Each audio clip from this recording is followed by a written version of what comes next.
Unang Tesalonica 5 verse 17. Ang sinasabi dito ay, magsipanalangin kayong walang patid. Ito ay tuwirang utos, hindi ibig sabihin na buong araw ay nakapikit, kundi ang ibig sabihin nito ay yung ugnayan natin sa Diyos ay palagian. Kasi ito yung connection natin para hindi tayo malayo sa ating Panginoong Diyos. Ang gusto ng Diyos ay lagi tayong nananalangin, lagi tayong lumalapit sa Kanya.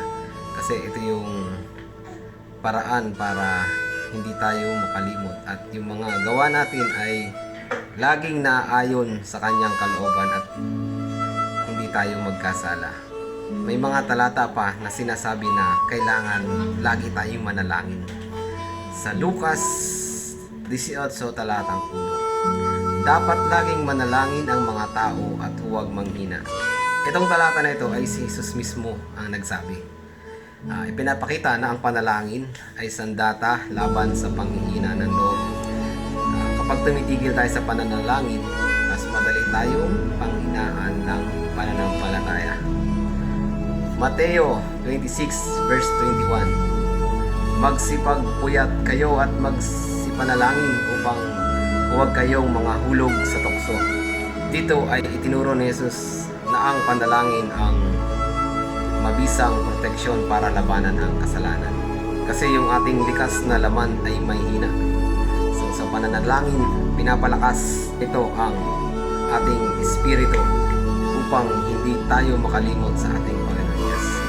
Sa Pilipos 4, talatang 6, ganito ang sinasabi, huwag kayong mabalisa sa anumang bagay, kundi sa lahat ng mga bagay ay ipaalam ninyo sa Diyos ang inyong mga kahilingan sa pamamagitan ng panalangin.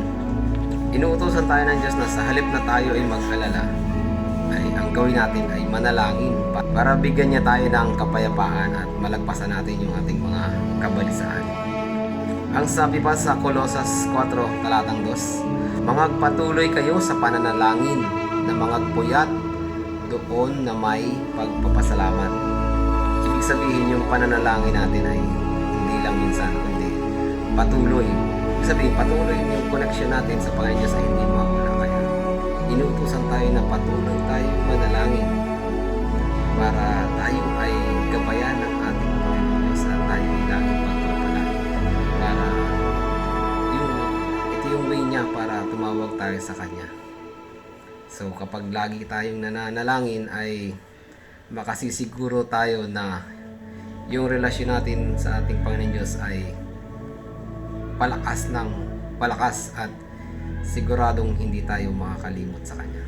So ugaliin natin na lagi tayong mapanalanginin para ay tayo ay lalong pagpalain ang ating Panginoon Diyos. Sana po ay may natutunan kayo.